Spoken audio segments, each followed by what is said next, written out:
kita yang harus diubah, bukan agama kita. Begitu ya, Pak? Ya, iya betul.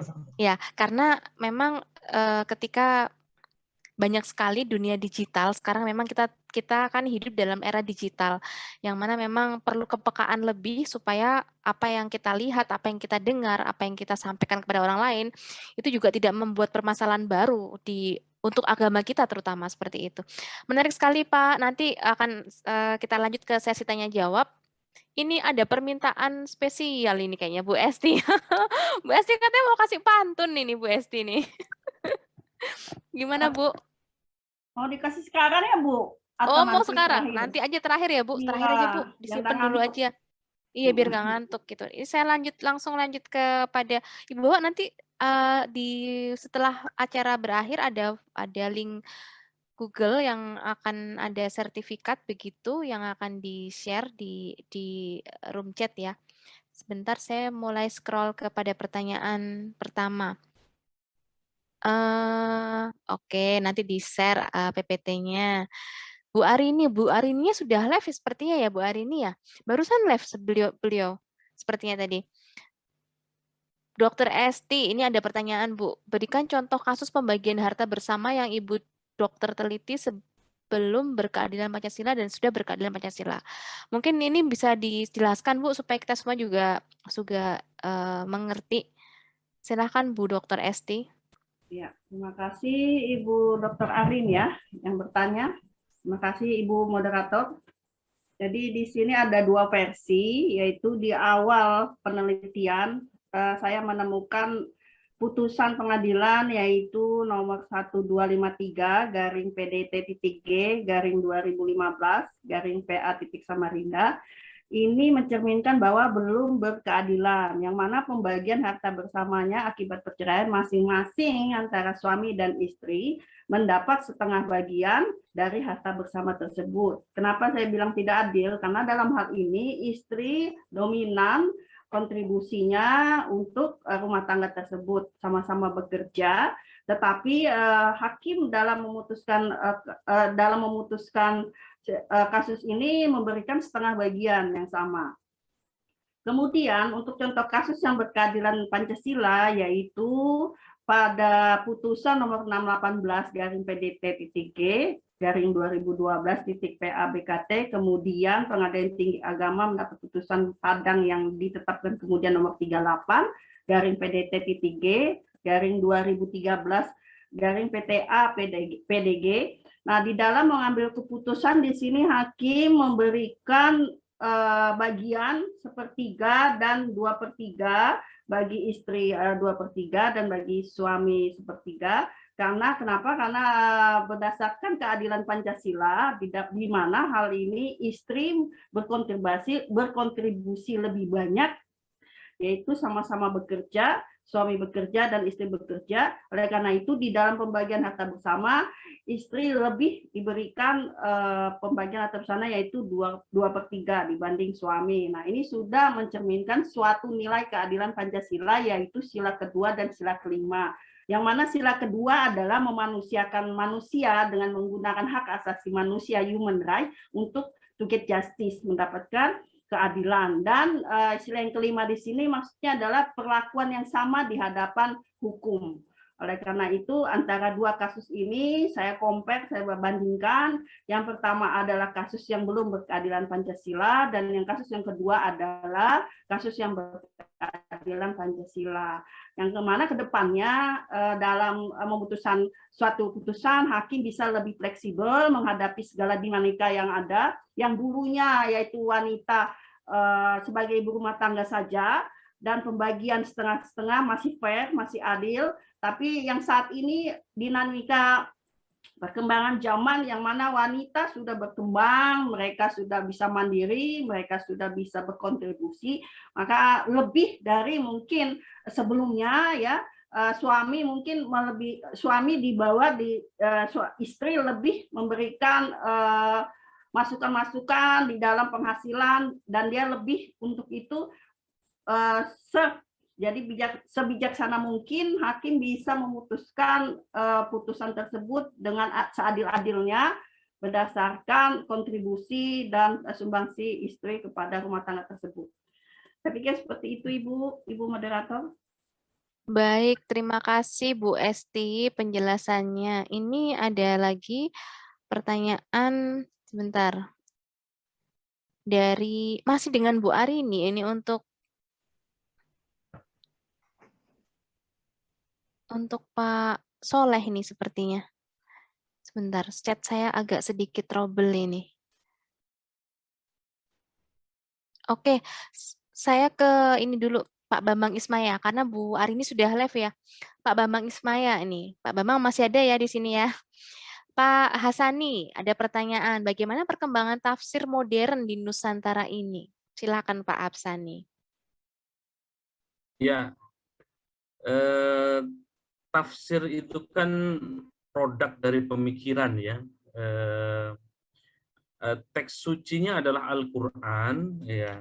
Sedangkan karya pemikiran dari Al-Quran itu dikembangkan dalam tafsir. Jadi selama orang itu masih terus berpikir, tentu disertai dengan keilmuan tafsir, maka tafsir itu akan berkembang, termasuk juga tafsir modern saat ini.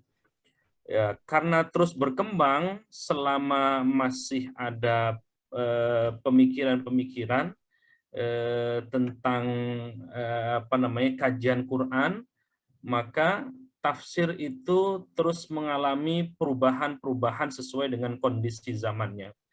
Atau dalam bahasa yang lain, solihun likulli zaman wa makan. Jadi Quran itu sesungguhnya akan senantiasa solihun, mengikuti sesuai dengan kondisi zaman dan masanya.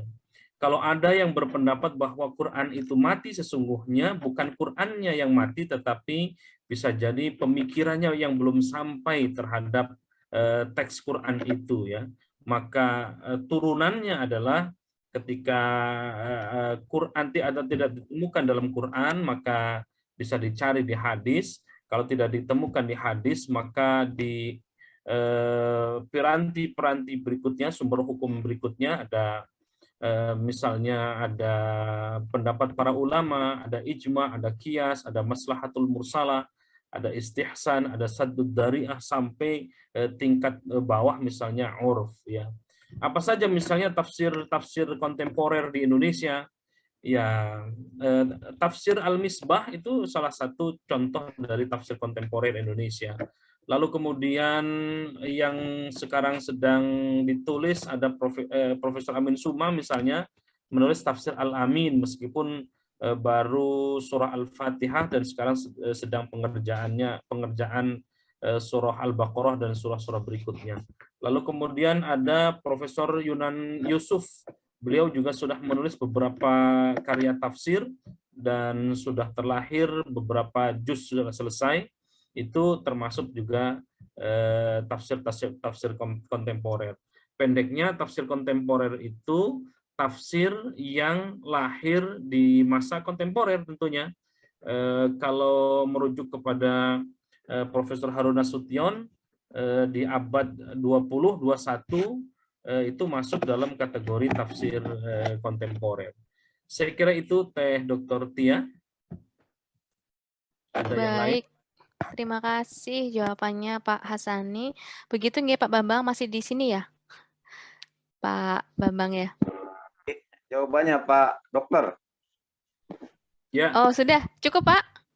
Ya cukup, saya kira cukup. Terima kasih banyak. Baik, lanjut ke Pak Dr. Soleh nih. Moderasi beragama yang dimaksudkan di internal Islam sesama pengikut mazhab dan aliran berbeda, atau dengan eksternal Islam dengan penganut agama di luar Islam. Dari Pak Hamdani dari Lok Sumawe Aceh. Silakan Pak Soleh. Baik, terima kasih. Dengar suara saya? Pak Hamdani, saya coba lihat chatnya kembali terkait dengan moderasi beragama dimaksudkan di internal Islam sama pengikut mazhab atau ada yang berbeda, atau dengan eksternal Islam dengan penganut agama yang di luar Islam. fenomena yang terjadi bahwa saat ini lebih banyak kepada internal, terhadap perbedaan ru'iyah, mazhab, pandangan, begitu ya. Dan ini menjadi menjadi penting ya. Karena apa? Adanya gerakan-gerakan gitu ya, gerakan-gerakan yang tentunya radikalisme maupun yang lainnya ini menjadi terutama dari sisi internal karena penerjemahannya sebatas tekstual gitu ya, pemahamannya inklusivisme gitu ya. Dan ini menjadi penting bagi kita bahwa hal ini terjadi dalam secara internal gitu ya, menganggap ana khairu minhu gitu, saya lebih baik daripada mereka kan gitu ya. Ini yang menjadi termasuk aliran dan bahan agama ya, tafkiri yang maupun yang lainnya gitu ya. Dan ini yang memang menjadi sorotan penting bagi kita bahwa terutama dalam pemahaman teks Al-Qur'an gitu, yang sifatnya tekstual gitu ya. Sedangkan tadi disampaikan oleh Dr. Haji Hasani, al-Islam sahih likuli zaman gitu ya. Tentunya kita juga tidak boleh memaksakan kehendak gitu ya. Bahwa kita menghargai pendapat, perbedaan gitu ya. Bahwa yang berhak memberikan itu kan hidayah ya. Hidayah, bahwa Allah yang hanya memberikan hidayah gitu ya. Bahwa kita hanya memberikan sebagai role model, memberikan contoh gitu ya. Dalam tadi sudah saya sampaikan dalam surat Al-Qasas itu bahwa Allah yang memberikan innaka la tahdi man ahbabta walakin yahdi man yasha. Sesungguhnya engkau Muhammad tidak akan dapat memberi petunjuk pada orang-orang yang engkau kasihi gitu. Jadi jangan terlalu memaksakan pola pikir gitu ya. Sehingga kenapa? Kita sifatnya hanya memberikan contoh, model dan yang segala macamnya. Hal seperti itu Bu Dr. Tias dan Pak Dr. Hamdani dari Loksmo Aceh. Baik Pak Hamdani, sudah cukup ataukah masih ada yang ingin ditanyakan ke Pak Soleh? Sudah, sementara sudah cukup, Bu. Sudah cukup dulu. Baik, terima kasih Pak Hamdani. Ya. Bu Eri mungkin mau ini ya, bertanya secara langsung ya. Silahkan Bu Eri. Bu Eri atau Pak Eri ini? Bu Eri ya? Ya. Oh, Ibu. Assalamualaikum warahmatullahi wabarakatuh. Ibu Eri. Maaf saya tidak bisa on cam karena lagi kurang sehat gitu. Salam kenal semuanya. Perkenalkan saya Dr. Eri sebenarnya saya dari Makassar ya, DPW Makassar, kemudian sekarang jadi dosen di Universitas Juanda di Bogor. Oke. Salam kenal Pak Dr. Hasani, sering dengar namanya aja di Makassar, baru bisa lewat secara virtual. Kemudian salam kenal Ibu Dr. Resti, luar biasa Ibu, jadi motivasi buat saya juga, dan salam kenal buat Bapak Soleh dan Bapak Ibu dokter yang saya hormati sekalian.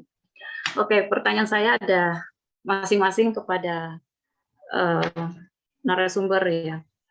Yang pertama saya ingin bertanya kepada Ibu Dr. Esti yang saya hormati.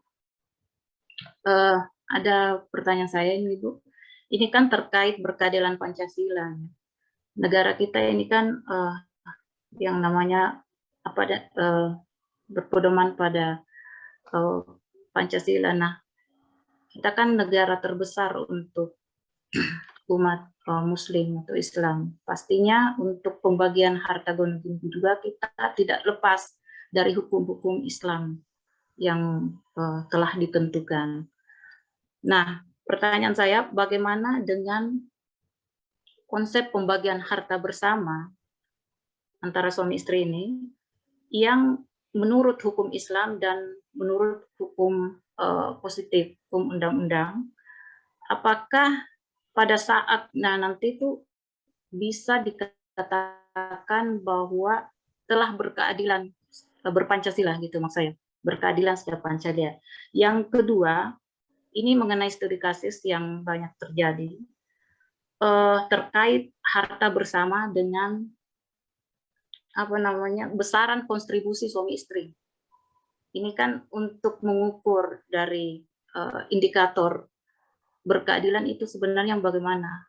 Adil itu tidak mempunyai ukuran sebenarnya, hanya bagaimana masing-masing pihak menerima putusan itu, itulah berkeadilan. Adil itu menurut saya sangat-sangat subjektif dan tidak mempunyai ukuran tertentu. Gitu.